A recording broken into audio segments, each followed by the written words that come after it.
નમસ્કાર. આજે આપણે એક રસપ્રદ પુસ્તક વિલિયમ મેકાસ્કિલનું what we owe the future એના પર ઊંડાણપૂર્વક વાત કરીશું. હા, ચોક્કસ. એમનો મુખ્ય વિચાર એટલે લોંગ ટર્મિઝમ. બરાબર. લોંગ ટર્મિઝમ એટલે કે આપણે ફક્ત આજના લોકો વિશે નહીં પણ ભવિષ્યની અસંખ્ય પેઢીઓ વિશે પણ વિચારવું જોઈએ. એક નૈતિક જવાબદારી છે એમને. બિલકુલ. મેકાસ્કિલ એ જ કહે છે કે આપણી નૈતિક દ્રષ્ટિ સમયની પેલે પાર જવી જોઈએ.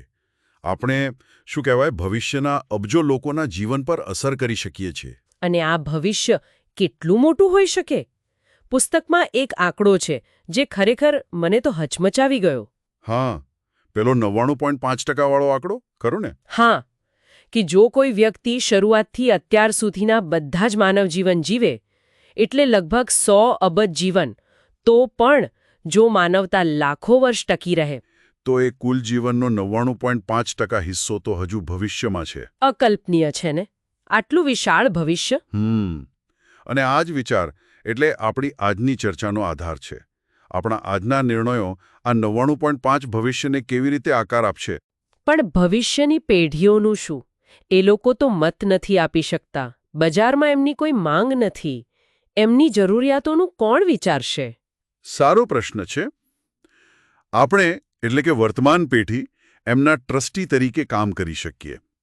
મેકાસ્કિલ પેલું જંગલમાં કાચ તોડવાનું ઉદાહરણ આપે છે, યાદ છે? હા, કે કાચ આજે તૂટે કે 100 વર્ષ પછી. બરાબર.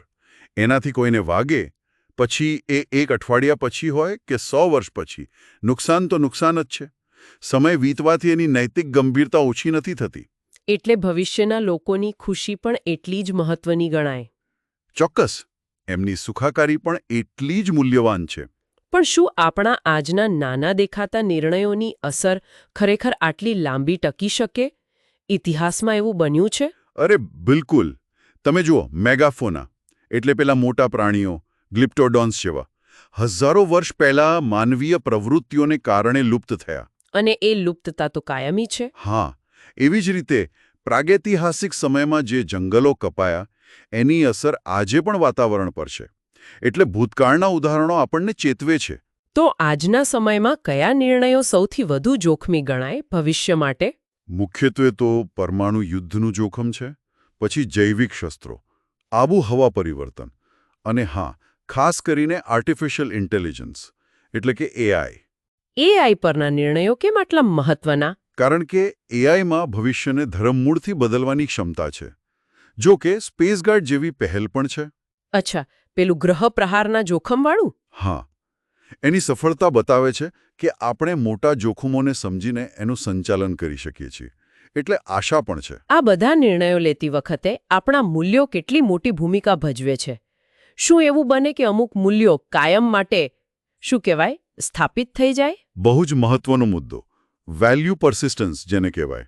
જેમ ચીનમાં 100 સ્કૂલ્સ ઓફ થોટ પછી કન્ફ્યુશનિઝમ આવ્યું અને હજારો વર્ષ ચાલ્યું. એ બતાવે છે કે શરૂઆતમાં અપનાવેલા મૂલ્યો લાંબો સમય ટકી શકે છે. જો કે ગુલામી નાબૂદી જેવા મોટા નૈતિક પરિવર્તનો પણ થયા છે.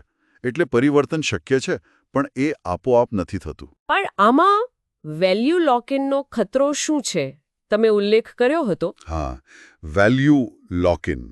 આ ખાસ કરીને શક્તિશાળી એઆઈ એટલે કે એજીઆઈ આર્ટિફિશિયલ જનરલ ઇન્ટેલિજન્સ ના વિકાસ સાથે જોડાયેલો ખતરો છે. એટલે કે મનુષ્ય જેવી બુદ્ધિશાળી એઆઈ. હા, જો આવી કોઈ એઆઈ કોઈ ચોક્કસ, કદાચ અધૂરી કે ખોટી મૂલ્ય પ્રણાલી સાથે વિકસે, તો એ કદાચ એ જ મૂલ્યોને કાયમ માટે લાદી દે. પછી ભવિષ્યમાં નૈતિક સુધારાની શક્યતા જ ન રહે. એઆઈ પોતે જ બદલાવને રોકે.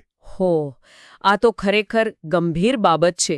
આ સિવાય સભ્યતા માટે બીજા કયા જોખમો છે? પુસ્તકમાં મુખ્યત્વે 3ની વાત છે. પહેલું, મહાન શક્તિઓ વચ્ચે યુદ્ધ, ખાસ કરીને પરમાણુ શસ્ત્રોના ઉપયોગ સાથે. બીજું, સભ્યતાનું પતન, જેમ રોમન સામ્રાજ્યનું થયું. અને અત્યારના જોખમો જેમ કે પરમાણુ શિયાળો કે ક્લાઇમેટ ચેન્જ, આ જોખમ વધારે છે. બરાબર. અને ત્રીજું જોખમ છે સ્થગિતતા. સ્થગિતતા એટલે? એટલે કે પ્રગતિ અટકી જવી, જેમ ઇસ્લામિક સુવર્ણ યુગ પછી થયું. શું આપણી આજની ઝડપી પ્રગતિ પણ અટકી શકે? ઘટતી વસ્તી, સંશોધનમાં ઘટાડો આ બધા એના સંકેત હોઈ શકે. અને સ્થગિતતા લાંબા ગાળે પતન કે લુપ્ત થવાનું જોખમ પણ વધારે છે. હા, કારણ કે સ્થગિત સમાજ નવા પડકારોનો સામનો કરવા માટે કદાચ ઓછો સક્ષમ હોય. આ બધા જોખમો અને ભવિષ્યની વિશાળતા વચ્ચે પેલું વસ્તી નીતિશાસ્ત્ર ક્યાં બંધ બેસે છે? ડેરેક પારફિટના વિચારોનો ઉલ્લેખ હતો. હા, એટલે જ્યારે આપણે વિચારીએ કે આપણે આ જોખમો ટાળીને કેવું ભવિષ્ય બનાવવું છે, ત્યારે પ્રશ્ન એ આવે કે ભવિષ્યમાં કેટલા લોકો હોવા જોઈએ. પારફિટ કહે છે કે જો માનવતા લુપ્ત થાય તો એ ફક્ત અત્યારે જીવતા લોકોનું નુકસાન નથી, પણ ભવિષ્યમાં જે અબજો લોકો સુખી જીવન જીવી શક્યા હોત એમની પણ ખોટ છે. બરાબર. આ આપણને વિચારવા પ્રેરે છે કે શું વધુ સુખી લોકોનું અસ્તિત્વ એ પોતે જ એક સારી વાત છે? આ આપણા નૈતિક નિર્ણયોને અસર કરે છે. તો આટલી બધી વાતચીત પછી મુખ્ય સાર શું નીકળે છે?